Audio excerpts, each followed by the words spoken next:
안녕하세요. 달빛 야와입니다.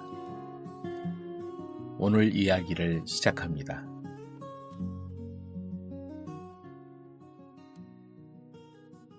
노총각과 과부의 진짜 속마음. 한양 성저심리 밖 작은 마을. 소나무가 우거진 언덕배기에 자리한 서당에서는 오늘도 아이들의 낭낭한 글 읽는 소리가 메아리쳤다. 서당 훈장 이도성은 40이 넘은 나이에도 여전히 총각이었다. 키가 크고 수염이 덥수룩하지만 눈매가 선량한 그는 아이들 사이에서 도성영감이라 불리며 사랑받고 있었다. 훈장님, 오늘도 점심을 거르셨군요. 문득 들려온 부드러운 목소리에 도성은 붓을 놓고 고개를 들었다. 서당 문 밖에 한 여인이 소반을 들고 서 있었다. 바로 이웃한 기와집에 사는 과부 윤소희였다. 25에 남편을 여의고 홀로 살아가는 그녀는 마을 사람들 사이에서 꽃같이 아름다운 과부로 소문이 자자했다. 아, 마님, 이런 번거로운 일을. 도성은 얼굴이 붉어지며 우물쭈물했다. 소희는 빙긋 웃으며 소반을 서당 마루에 올려놓았다. 훈장님께서 아이들 가르치시느라 끼니도 제대로 못 챙기시는 걸 보니 마음이 쓰여서요. 대수로운 음식은 아니지만 상위에는 정갈하게 차려진 밥과 나물 그리고 따끈한 된장찌개가 올려져 있었다. 더욱 놀라운 것은 접시 한켠에 놓인 작은 종이였다. 한자로 빼곡히 적힌 시 한 수가 보였다. 도성이 종이를 집어들고 읽어보니 그것은 당나라 200의 시를 조선 한글로 번역한 것이었다. 그것도 아주 능숙하게 말이다. 이것은... 도성의 눈이 동그래졌다. 훈장님께서 늘 한시를 좋아하신다고 들어서요. 제가 조금 아는 것이 있어 써봤습니다. 소희의 볼에 살짝 홍조가 돌았다. 그때 갑자기 서당 뒤편에서 어머나 저것 좀 보세요 하는 외침이 들려왔다. 마을 아낙네들이 몰려와 수군거리기 시작했다. 과부가 총각네 집에 음식을 해다 주다니. 요즘 젊은 과부들은 정말 아이고 체면이 말이 아니네. 소희의 얼굴이 순식간에 창백해졌다. 도성은 황급히 일어서서 외쳤다. 이건 단순히 이웃 간의 정일 뿐입니다. 하지만 이미 소문은 마을 전체로 퍼져나갔다. 그날 밤 도성은 뜬 눈으로 밤을 지새웠다. 소희가 한역한 시를 읽고 또 읽으며 그녀의 깊은 학식에 감탄하는 한편 앞으로 어떻게 해야 할지 막막했다. 다음 날 아침 서당에 나가보니 평소보다 아이들이 반도 오지 않았다. 부모들이 아이들을 보내지 않은 것이다. 도성은 한숨을 깊게 내쉬었다. 바로 그때 서당 문 밖에서 또다시 소희의 목소리가 들려왔다. 훈장님, 제가 한 가지 제안이 있습니다. 소희는 이번에는 음식이 아닌 책 한 권을 들고 왔다. 제목을 보니 규합총서였다. 훈장님, 마을 사람들이 저희를 오해하고 있으니 차라리 당당하게 함께 일을 해보는 것은 어떨까요? 도성은 어리둥절한 표정으로 물었다. 함께 일을 한다는 게 여자아이들을 위한 서당을 여는 겁니다. 소희의 눈에 열정이 번뜩였다. 훈장님께서는 한문과 사수삼경을, 저는 한글과 여자의 도리, 그리고 실용적인 살림살이를 가르치는 거죠. 도성은 깜짝 놀랐다. 여자아이들을 위한 서당이라니 전례 없는 일이었다. 하지만 그런 일이 가능할까요? 유교 사회에서 남녀가 함께 서당을 운영한다는 건 그래서 특별한 방법이 필요합니다. 소희가 미소를 지었다. 제가 어렸을 때 아버지께서 중국 상인들과 교류하시면서 들은 이야기가 있어요. 명나라에서는 여자들도 글을 배우는 곳이 있다고 하더군요. 소희는 품에서 또 다른 종이를 꺼냈다. 그것은 정교하게 그려진 설계도였다. 서당을 둘로 나누어 한쪽은 남자아이들이, 다른 쪽은 여자아이들이 공부하게 하는 겁니다. 가운데 병풍으로 막되 작은 구멍을 내어 필요할 때만 소통할 수 있게 하고요. 두성은 설계도를 자세히 들여다보았다. 정말 치밀하게 계획된 것이었다. 심지어 비상시 대피로까지 표시되어 있었다. 마님께서는 정말 특별한 분이군요. 사실 고백할 것이 있어요. 소희가 목소리를 낮췄다. 제 아버지는 역관이셨어요. 중국과 일본을 오가며 다양한 문물을 접했죠. 저도 어려서부터 한문뿐만 아니라 일본어, 중국어까지 배웠거든요. 도승의 입이 벌어졌다. 역관의 딸이라면 상당한 지식을 갖췄을 것이었다. 그런데 왜 이런 제안을... 솔직히 말하면 훈장님이 마음에 들어서예요. 소희가 대담하게 말했다. 제가 본 남자들 중에서 가장 진실하고 학식이 깊으신 분이거든요. 도성의 얼굴이 사과처럼 빨갛게 달아올랐다. 그런데 바로 그때 서당 밖에서 소란스러운 소리가 들려왔다. 여기 있었구나. 감히 과부가 총각을 꿰어내다니. 문이 거칠게 열리며 마을 유지인 김진사가 몇 명의 장정들과 함께 들어왔다. 김진사는 평소 소희에게 관심을 보이던 인물이었다. 진사님, 무슨 일로? 도성이 일어섰다. 이 계집이 당신을 홀렸어. 과부가 어디 이런 짓을... 김진사가 소희를 가리키며 소리쳤다. 그런데 소희는 전혀 위축되지 않고 당당히 맞섰다. 김진사님, 저와 훈장님은 정당한 교육 사업을 논의하고 있었습니다. 혹시 증거도 없이 함부로 남을 의심하시는 건 아니겠죠? 증거? 이 마을 사람들이 다 봤소.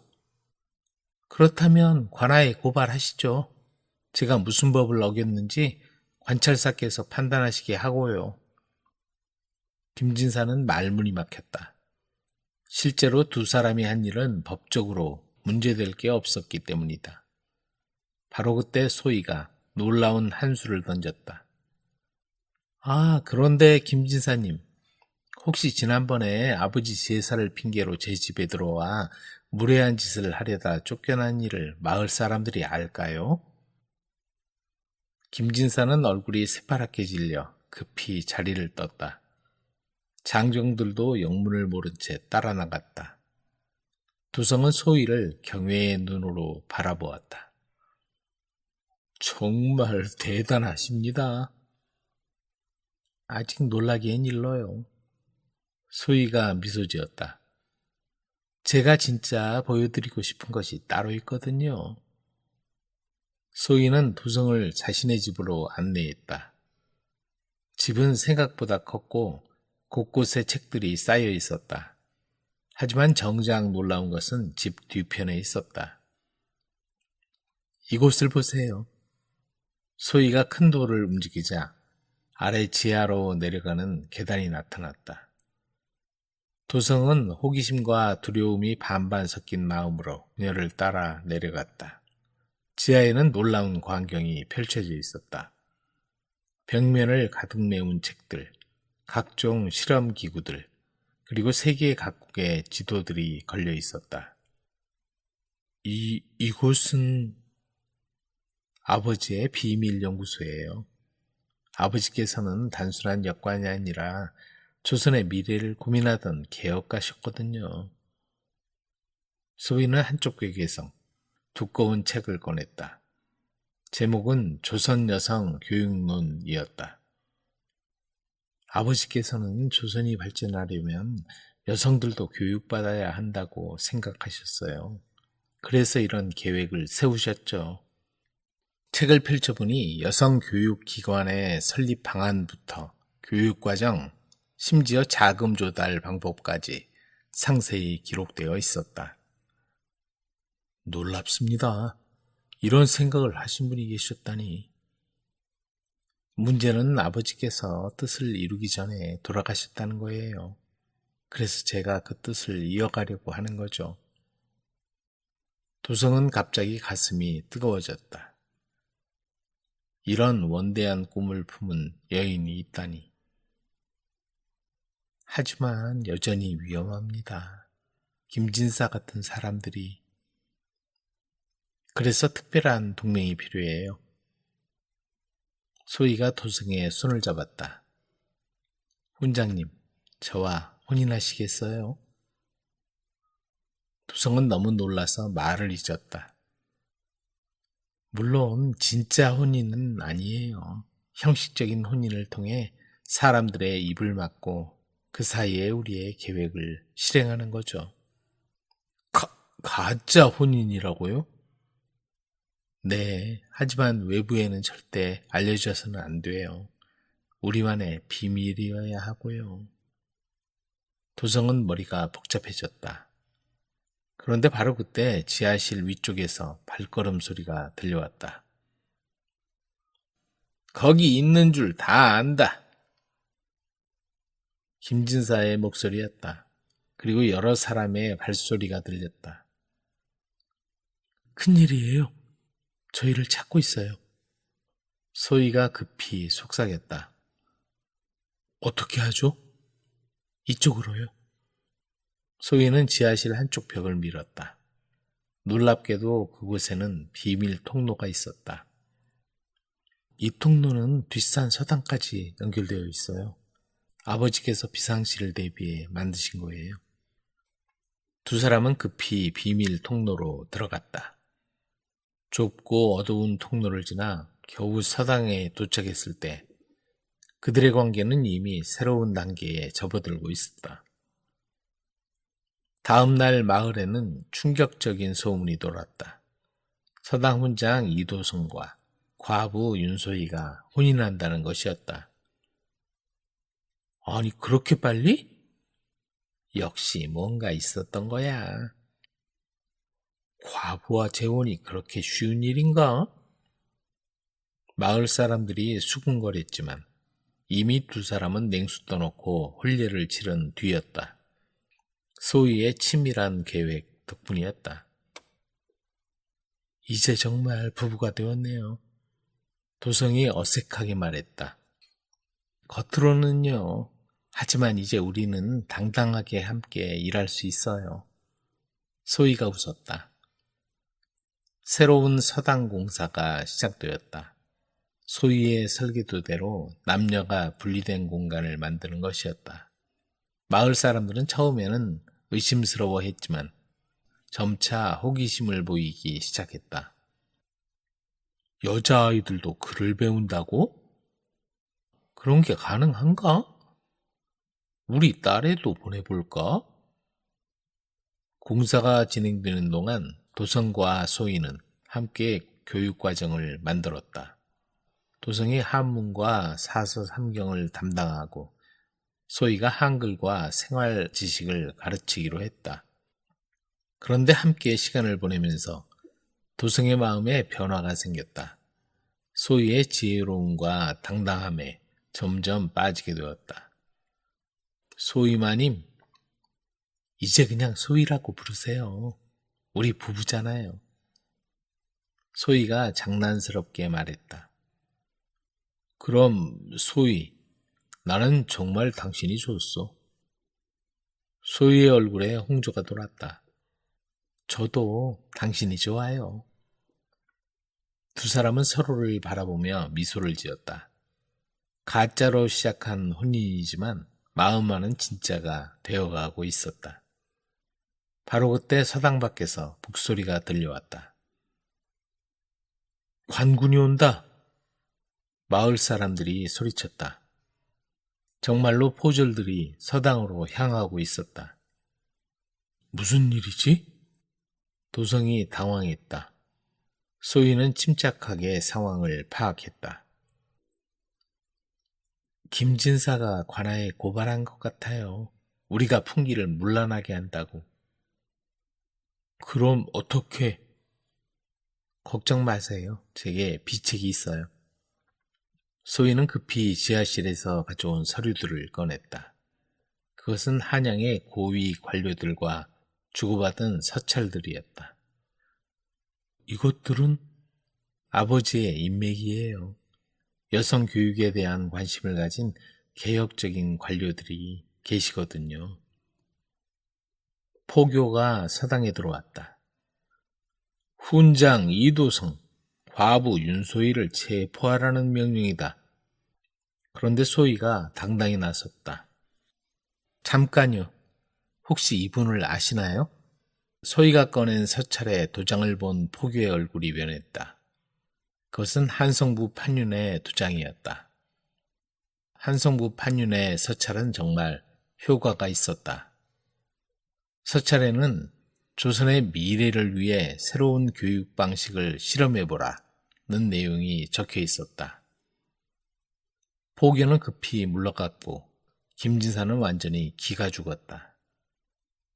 정말 대단해요. 어떻게 그런 내용을... 아버지께서 한성부 판윤과 친분이 있으셨거든요.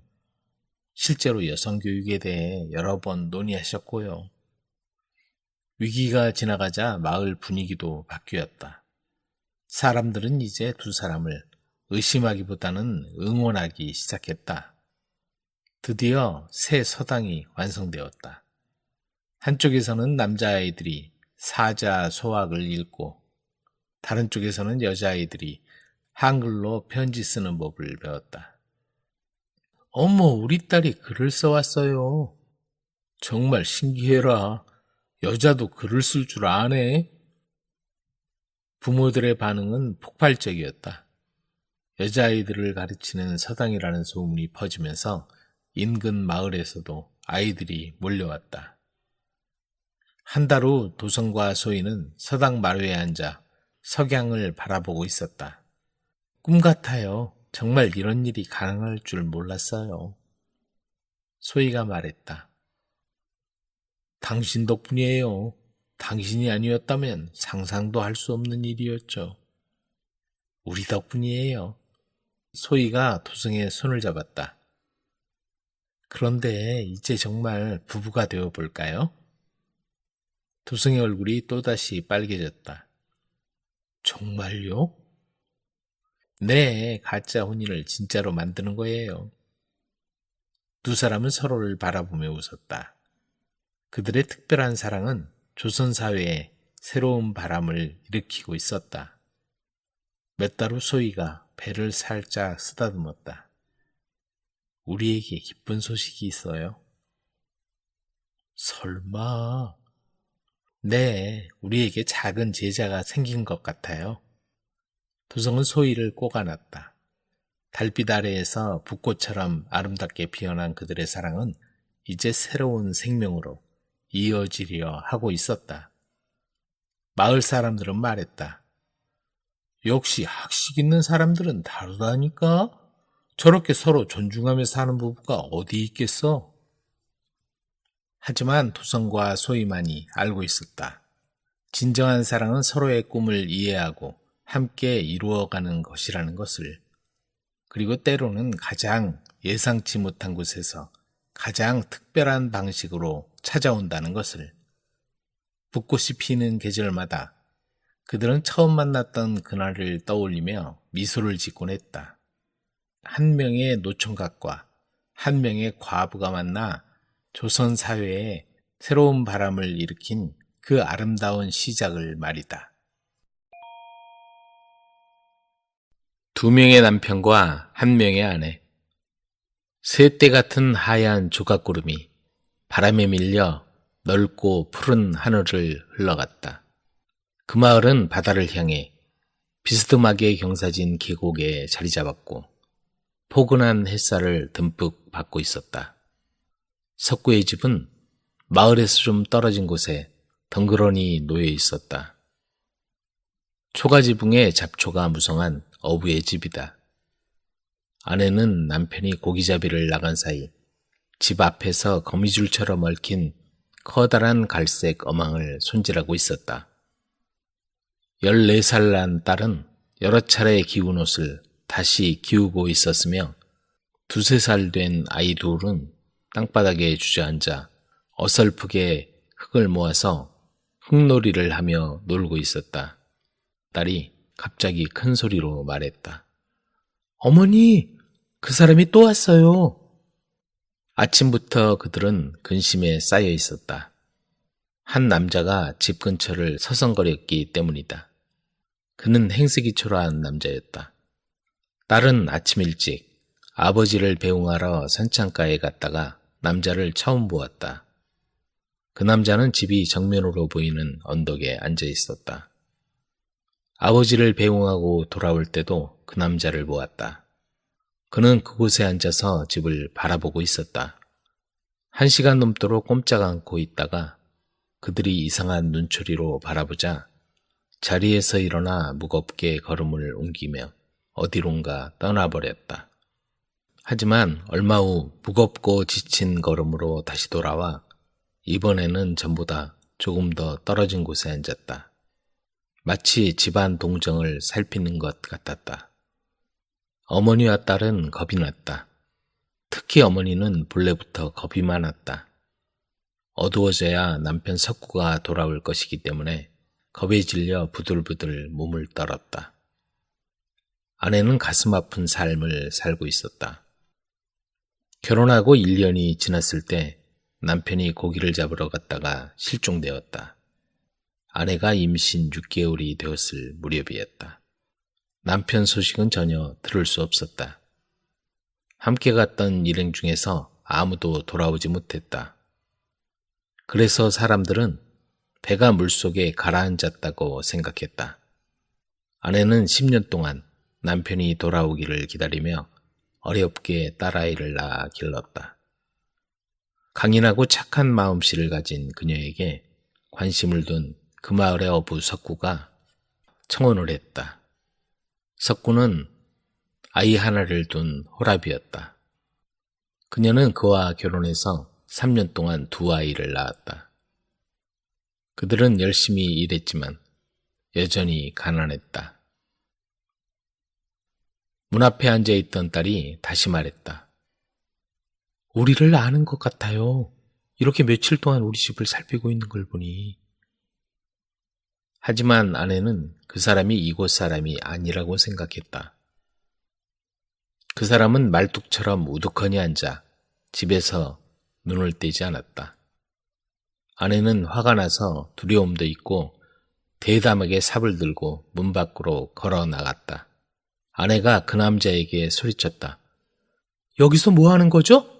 바람 좀 쐬고 있어. 뭐가 잘못됐나요? 남자가 거친 목소리로 대답했다.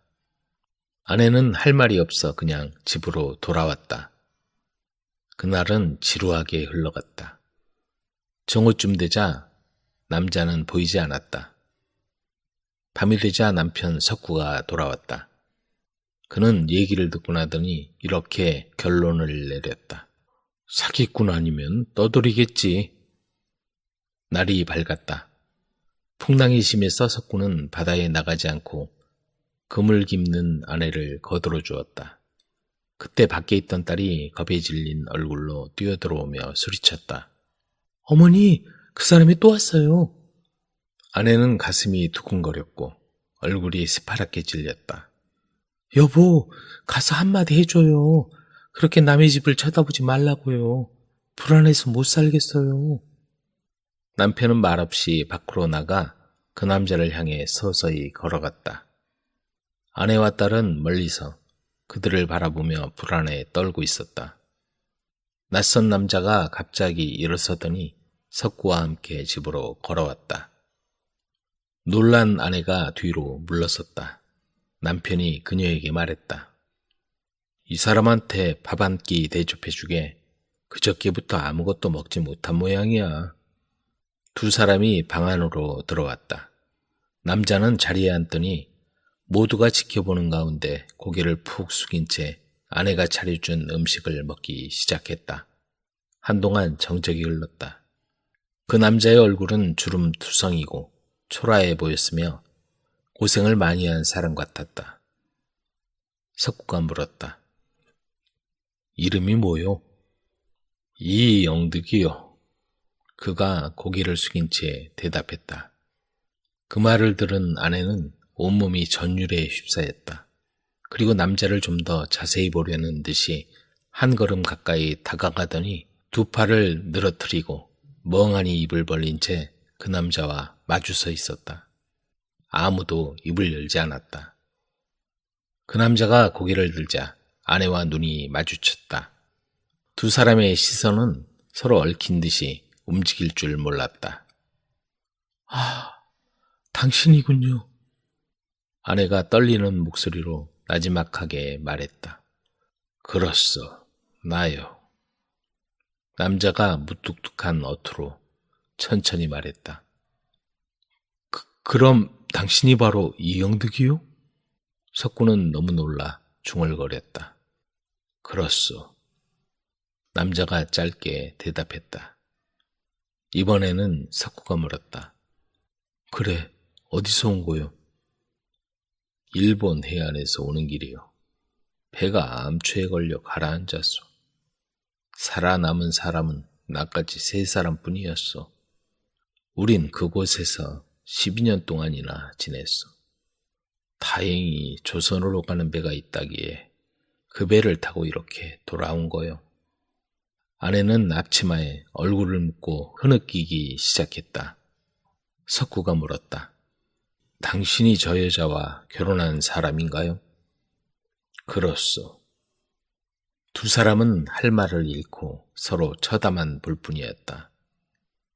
아내는 여전히 파란 앞치마에 얼굴을 묻은 채 나지막이 흐느껴 울고 있었다.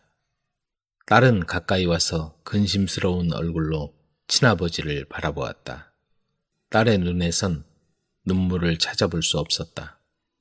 많이 컸구나. 영득은 딸을 꼭 껴안았다. 하지만 딸은 어리둥절한 채 불안해하고 있었다. 잘 사는 모습을 보니 안심이 되는군. 이제 가봐야겠어. 영득이 말했다. 어디로 가는 겁니까? 갈 곳은 있소? 석구가 영득에게 물었다. 옆마을에 홀로 사는 누님이 있소. 당분간 그곳에서 지낼 거요. 영득은 여자와 딸의 얼굴을 번갈아 쳐다보더니 뒤돌아서 발걸음을 옮겼다. 아내는 딸의 손을 잡고 울고 있었다. 석구는 아내와 딸을 꼭 껴안았다. 그로부터 1년이 지났다. 영득은 몸도 건강해지고 다시 고기 잡는 일도 시작했다. 여전히 누님과 살면서 가끔 딸과 만났다. 그 후 영득은 누님의 소개로 이웃집 과수댁을 만나 새 인생을 시작했다. 조선 탐정과 사라진 옥새. 그 옛날 궁중에선 바람 잘 날이 없었다. 모함과 시기가 난무하고 당파 싸움과 권력 다툼으로 지금도 다양한 사극의 소재가 되고 있으니 말이다. 그런데 어느 날 궁중이 발칵 뒤집히는 사건이 생겼다. 바로 임금의 옥새가 감쪽같이 사라져버린 것이다. 임금의 정통성과 권위를 상징하는 옥새가 사라졌으니 그야말로 큰일이었다. 옥새를 관리하는 상서원이 발칵 뒤집혔다.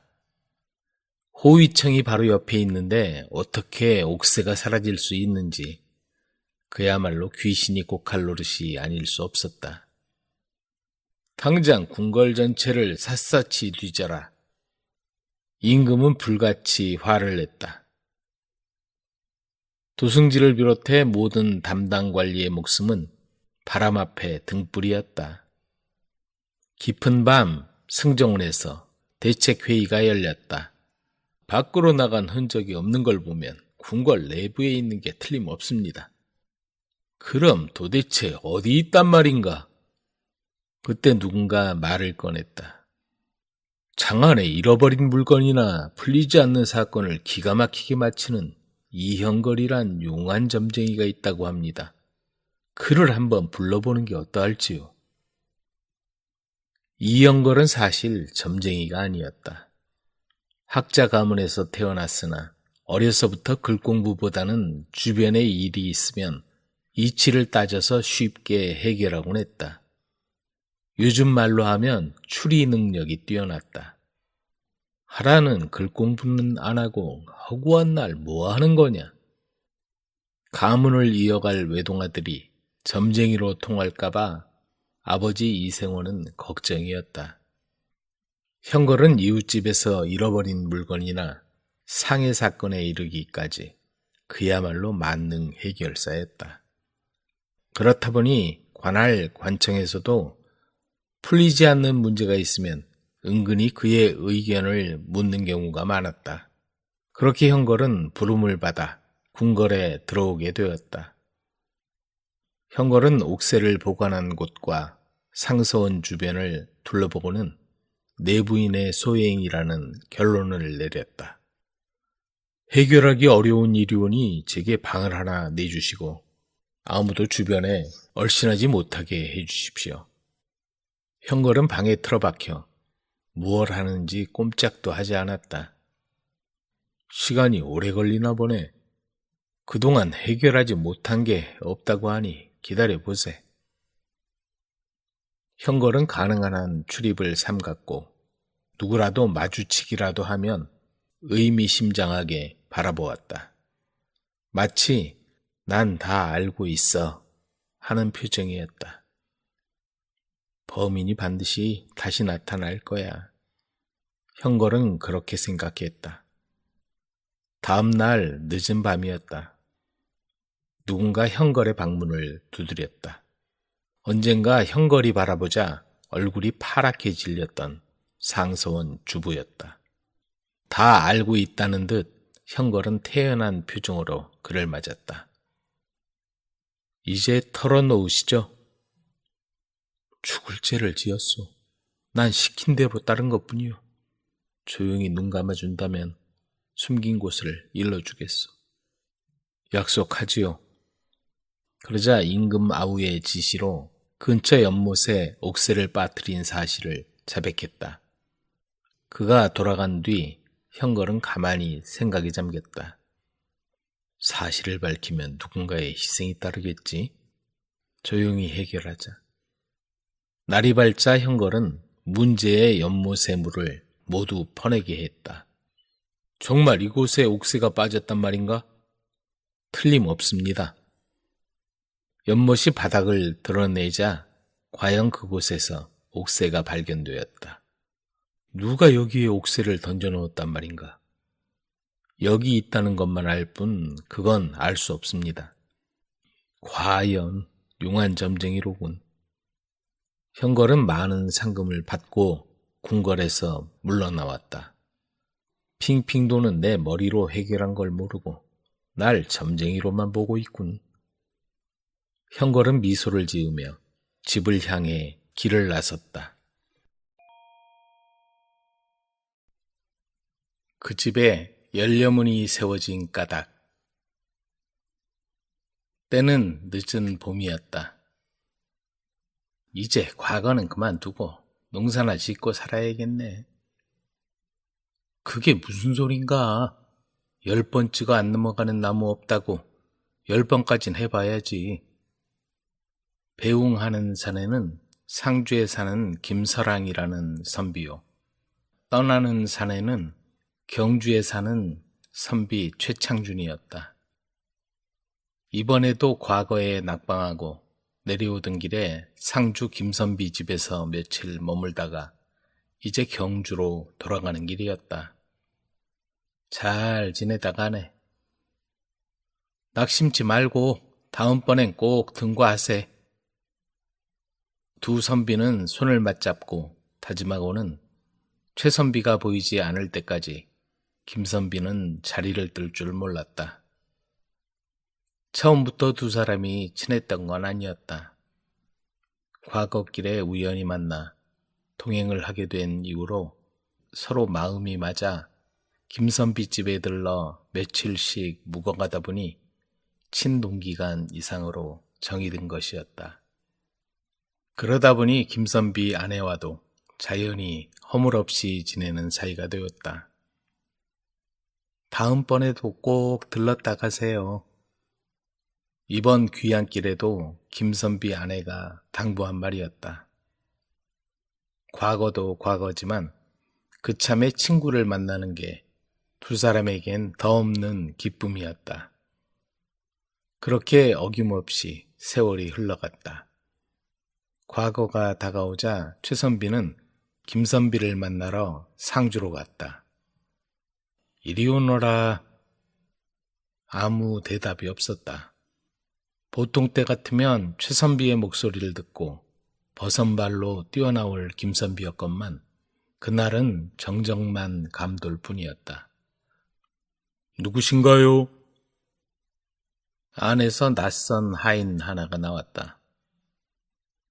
경주에서 온 최창준이라 전하게. 그런데 하인이 들어가더니 잠시 후에 김선비 아내가 소복을 입고 나오질 않는가. 아니, 어떻게 된 일입니까? 오시느라 힘드셨을 텐데 어서 들어오세요. 안으로 들어가니 주인 이름 빈방에 싸늘한 냉기마저 돌았다. 시장하실 텐데 잠시만 기다리세요. 그러더니 여자는 술을 곁들여 밥상을 차려 들여왔다. 남편이 세상을 떠난 지 벌써 1년이 지났습니다. 그럼 지난번 헤어지고 석 달 만에? 어쩌다가? 건강하던 사람이 잔치집에서 음식을 잘못 먹었는지 급체하여 그만. 최선비는 그 말에 망연자실했다. 그렇게 건강하던 사람이 하루아침에 세상을 뜨다니. 한 잔 받으시죠. 김선비의 아내가 술을 따라주었다. 김선비도 없는 방에 단둘이 술잔을 놓고 앉아있자니 최창준은 민망했다. 그리고 한 잔 두 잔 받아 마신 술에 은근히 취기가 오르자 마음마저 흐트러지는 것 같았다. 선비님을 뵈니 그이가 살아온 것만 같아요. 어린 것이 있기를 하나, 시부모님이 계시길 하나, 너무 쓸쓸하네요. 눈물로 하소연하는 소복에 가려진 여인의 매끈한 몸매에 창주는 정신이 아찔했다. 내일 한양으로 올라가려면 그만 자야겠습니다. 창주는 흥분하려는 감정을 가라앉히며 술잔을 내려놓았다. 그러자 여인은 당황한 표정을 짓더니 주섬주섬 상을 정리해서 나갔다. 김선비가 왜 갑자기 세상을 떠난 거지? 잠자리에 누워서도 창주는 잠이 오지 않았다. 그때 어디선가 희미하게 속닥거리는 소리가 들렸다. 귀를 기울여 들어보니 김선비 아내가 기거하는 안채에서 나는 소리였다. 몸을 일으켜 밖으로 나서려다 보니 방문이 밖에서 걸려있지 않은가. 무엇 때문에 방문을 걸어놓은 거지? 희미한 달빛에 비춰보니 김선비가 생전에 애용하던 곰방대가 보였다. 창주는 문틈에 곰방대를 밀어넣어 걸어놓은 걸쇠를 벗겨내고 밖으로 나갔다. 살금살금 발소리를 죽여 문풍지에 침을 발라 구멍을 뚫고 방 안을 들여다본 창주는 그만 기겁을 했다. 문구멍을 통해 보인 건 김선비의 아내와 낮에 본 낯선 하인이 서로 부둥켜 안고 있는 모습이었다. 김선비를 기리는 하얀 소복이 저만치 나뒹굴고 있었다. 뒷걸음질 치던 최선비 발에 무언가 걸려서 요란한 소리가 났다. 그러자 방 안에서 허둥대는 기척이 났다. 최선비는 다급히 방으로 돌아와 날도 새기 전에 한양을 향해 길을 나섰다. 그럭저럭 시험은 치렀지만 결과는 낙방이었다. 터덜터덜 돌아오는 창준의 발걸음이 상주에 닿았다. 예전 같으면 김선비와 동행하는 길이라 발걸음도 가벼웠지만 이제 그 집을 쳐다보기도 싫어졌다. 그런데 그 집 문 앞에 열려문이 서 있는 게 보였다. 저 열려문이 어느 댁에 선거요? 창준이 옆을 지나는 여인네에게 물었다. 보고도 모르세요? 김선비 댁 부인을 탐하려고 들어온 사내를 연약한 여자의 몸으로 다치면서까지 쫓아낸 사실을 관가에서 알고 장계를 올려서 저렇게 열려문을 세운 거랍니다. 최창준은 씁쓸한 미소를 지었다. 그리고 그 길로 경주로 돌아갔다. 그 뒤로 최선비는 2번 다시 과거를 보러 가지 않았다. 고향에서 논밭을 갈며 소박한 행복을 누리기 시작했다. 외나무 다리에서 만난 두 젊은 사내. 지리산 반야봉 꼭대기 작은 암자에서 기거하는 도사가 있었다. 무술과 신통력이 뛰어나다고 알려진 비범한 인물이었다.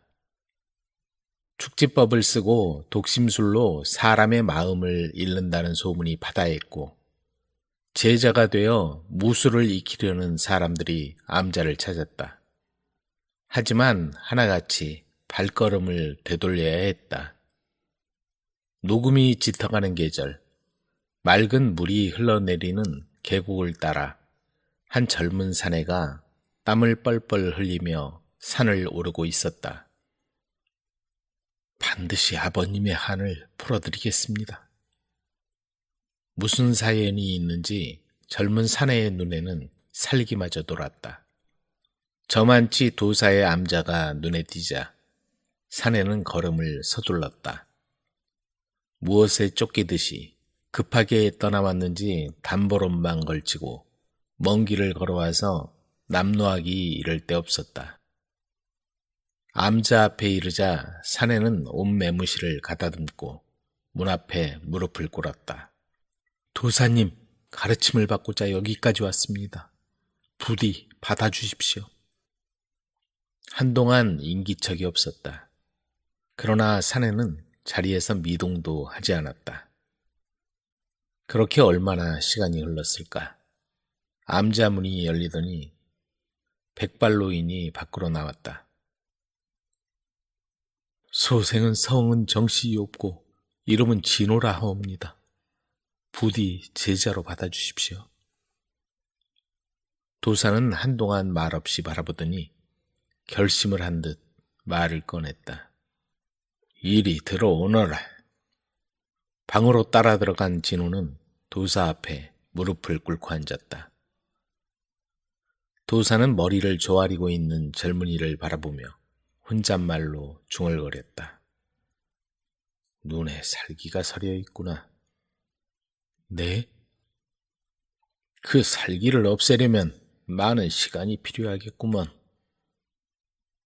부디 제자로 받아주십시오. 그러자 도사는 마치 사내의 마음속을 꿰뚫어 보기라도 하는 듯 말을 꺼냈다. 복수는 또 다른 복수를 가져올 뿐이야. 그런 마음으로 무술을 익히면 악한 도구가 되고 말지. 도사님, 제겐 갚아야 할 원한이 있습니다. 소생의 가문은 이대감이 득세를 하고 나서 멸문지경에 이르렀습니다. 아버님은 모함을 받아 돌아가시고 그 충격으로 어머니마저 병석에 누워 계십니다. 형님께서도 정체불명의 자객에게 피습을 당하고 말았지요. 무술을 익혀 한을 풀고자 이렇게 도사님을 찾아왔습니다. 젊은 사내는 가슴속에 맺힌 원한을 도사 앞에 드러내며 제자 되기를 재차 간청했다.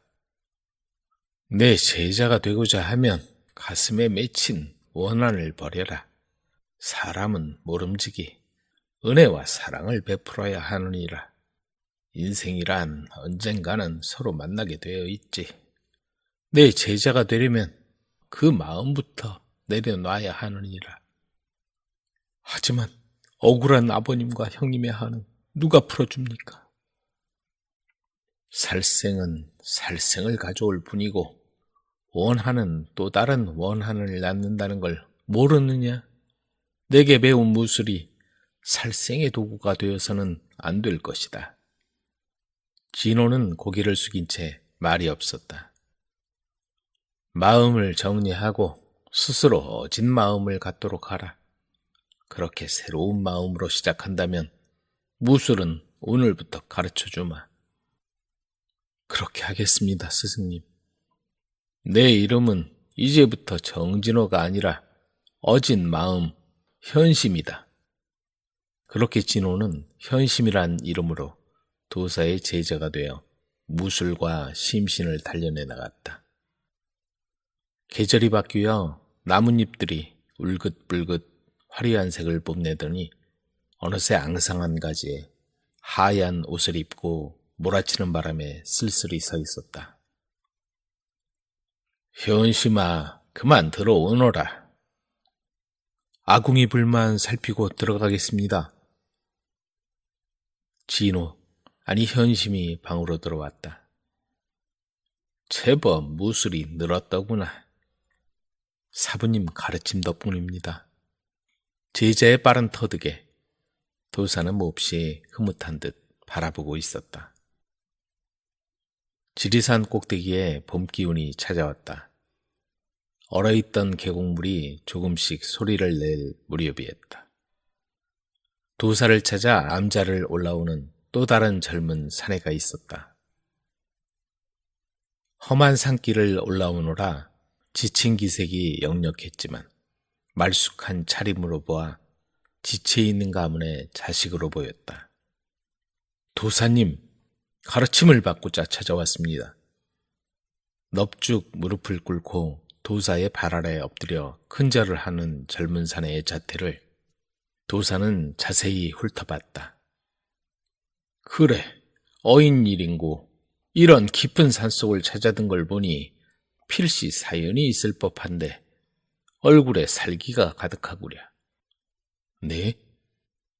젊은 사내는 도사의 말에 잠시 머뭇거리며 한참 동안 말이 없었다. 말해보라. 네, 소생은 한양 이대감의 아들 석현이라 합니다. 저희 집안에 원한을 품은 정대감의 아들 하나가 살아서 저희 집안을 노리고 있습니다. 어느 날 제 동생이 해코지를 당해 목숨은 간신히 건졌지만 반드시 원한을 갚겠다고 큰 소리를 치며 달아났답니다.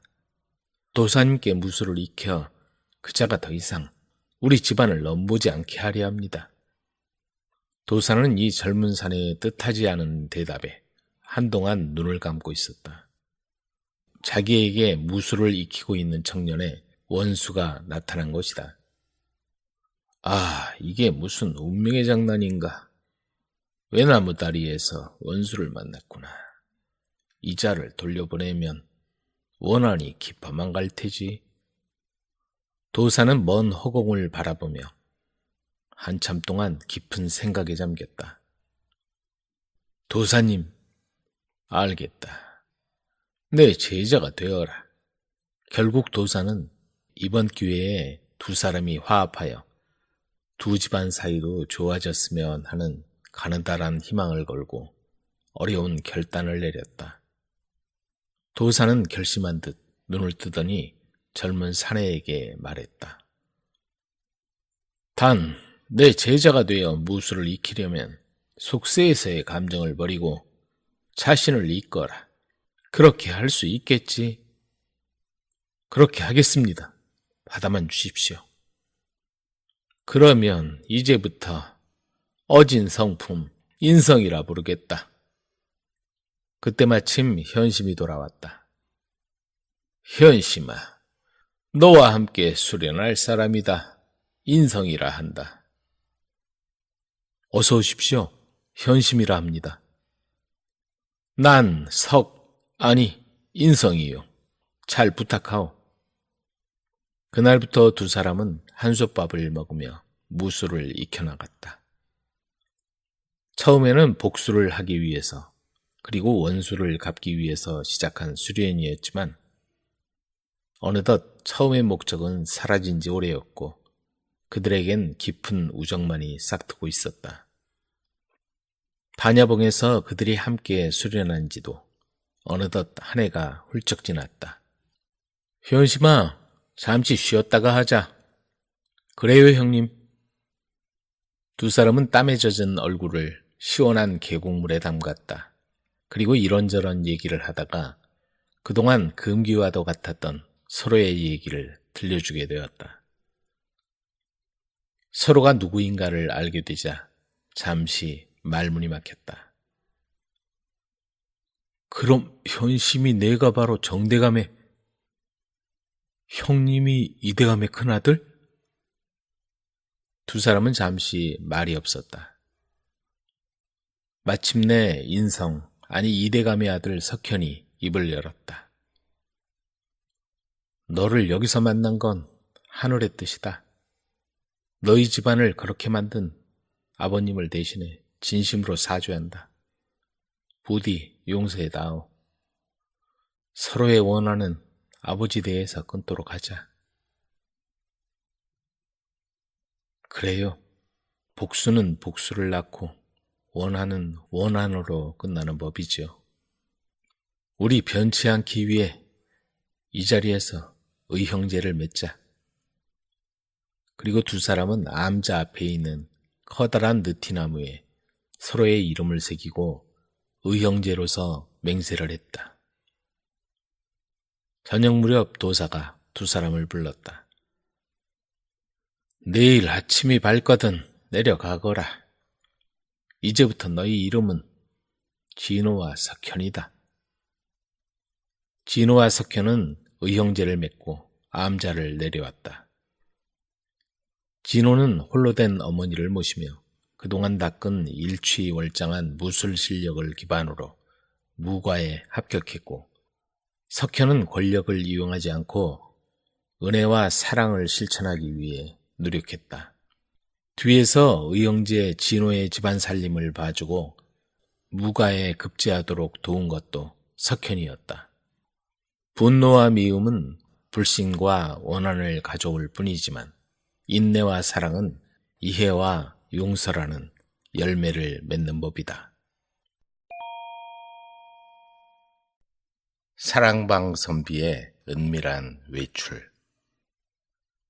달빛이 은은하게 사방을 비추는 늦은 밤, 박씨 부인은 바느질을 멈추고 흐뭇한 미소를 지으며 사랑방에서 들리는 글 읽는 소리에 귀를 기울였다.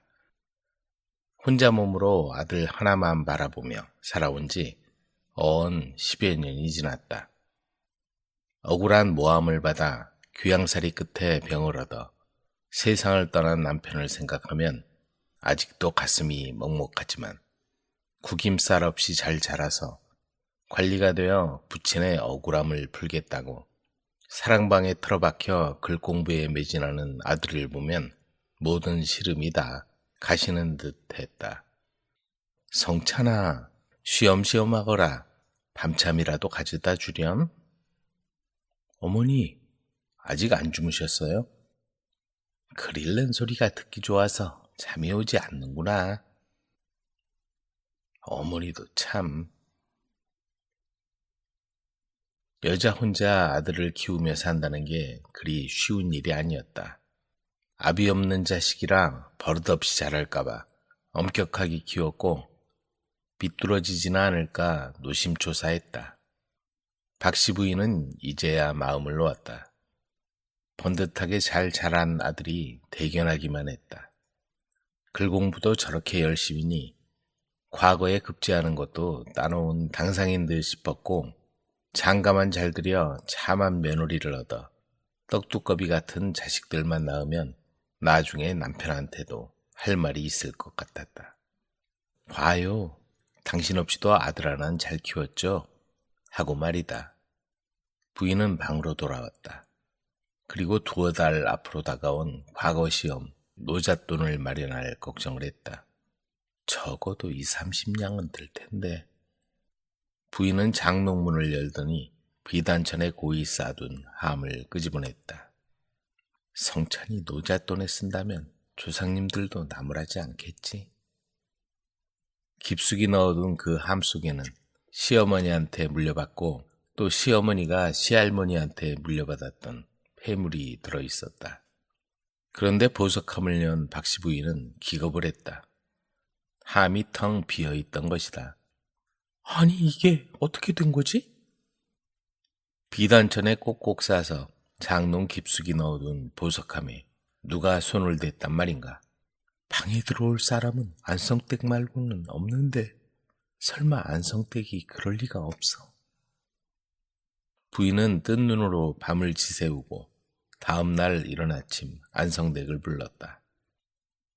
자네 혹시 내 방에서 함에 손댄 적 있나? 마님 무슨 말씀을 그럴 리가요. 나도 그렇게 생각하네. 그런데 함에 들어있던 물건들이 없어져서 말이야. 그러자 안성댁이 뭐라고 하려다가 그만두었다.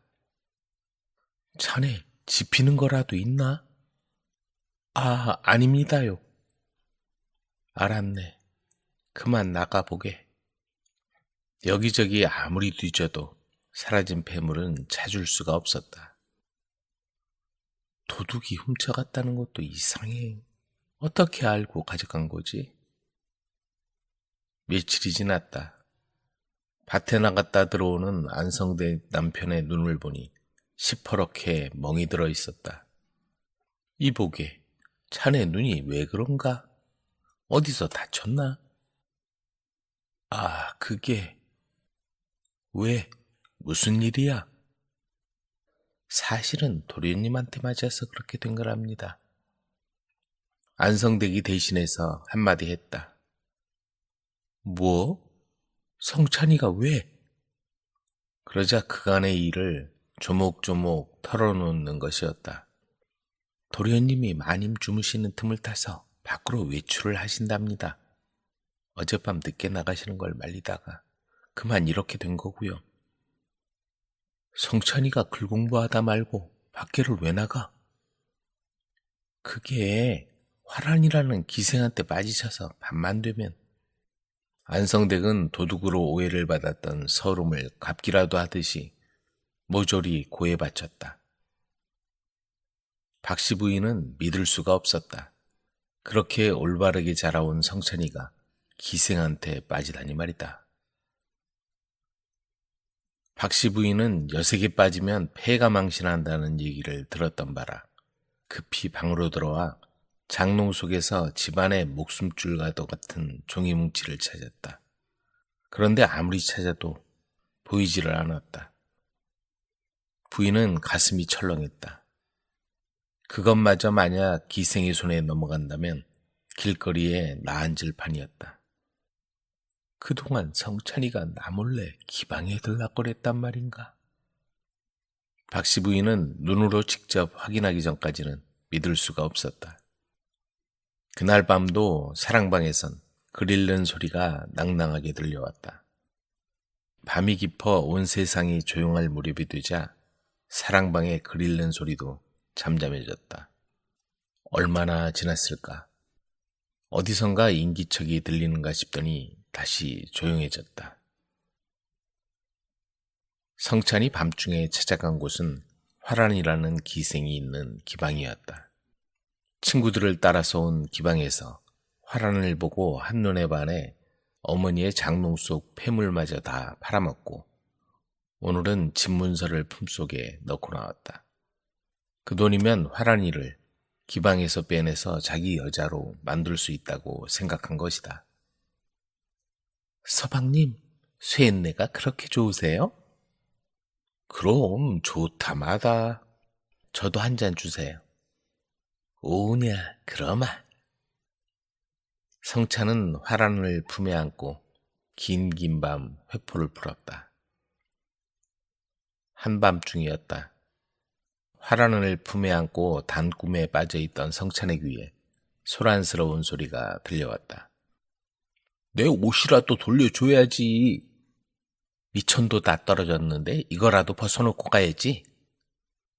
귀를 기울여 보니 이전에 기방에서 한두 번 본 적이 있던 사내였다. 호빠지 차림으로 방에서 내쫓긴 모양인지 옷이라도 돌려달라고 통사정을 하고 있었다. 300냥만 마련해 오면 나를 따라간다고 하지 않았냐? 그 말을 고지고대로 믿었다니 정말 숙맥이구려. 300냥의 이 사머리를 살 수 있다고 생각했단 말이오? 너를 믿은 내가 바보지. 있는 논밭 다 팔아먹고 집문서까지 잡히고 너한테 갖다 바친 돈이 얼마인데 술값 못 낸다고 옷을 벗겨? 그럼 이거라도 입고 가시오. 사머리가 밖으로 내던진 옷을 보니 다 낡아빠진 누더기였다. 사내는 할 수 없었던지 그 옷을 주섬주섬 걸치더니 어둠 속으로 사라졌다. 성찬은 그걸 보고는 정신이 번쩍 들었다. 앞으로 자기도 그렇게 될 거라는 생각이 든 것이다. 고개를 돌려 이불 속에 고이 잠든 화란이를 바라보았다. 꽃처럼 잠든 모습이 마치 선녀 같았다. 나도 돈이 떨어지면 저 사내처럼 길거리로 쫓겨나겠지? 성찬은 전대에 넣은 집문서를 만져보았다. 그대로 있었다. 성찬은 살그머니 일어나 옷을 입고 잠든 여자가 깨지 않게 조심조심 그 길로 집을 향해 발걸음을 재촉했다. 하늘엔 달빛이 환하게 비추고 있었다. 집 모퉁이를 돌아오는데 누군가 앞에 서 있었다. 자세히 보니 박씨 부인이었다. 어머니. 부인은 성찬을 보자 아무 말도 하지 않았다. 마치 모든 걸 알고 있다는 듯한 표정이었다. 성찬은 어머니 앞에 무릎을 꿇었다. 아름다운 꽃은 가시를 숨기고 있는 법이다. 어머니, 잘못했습니다. 용서해 주십시오. 다신 안 그러겠습니다. 사랑방엔 다시 성찬의 글 읽는 소리가 밤이 깊도록 울려 퍼졌다.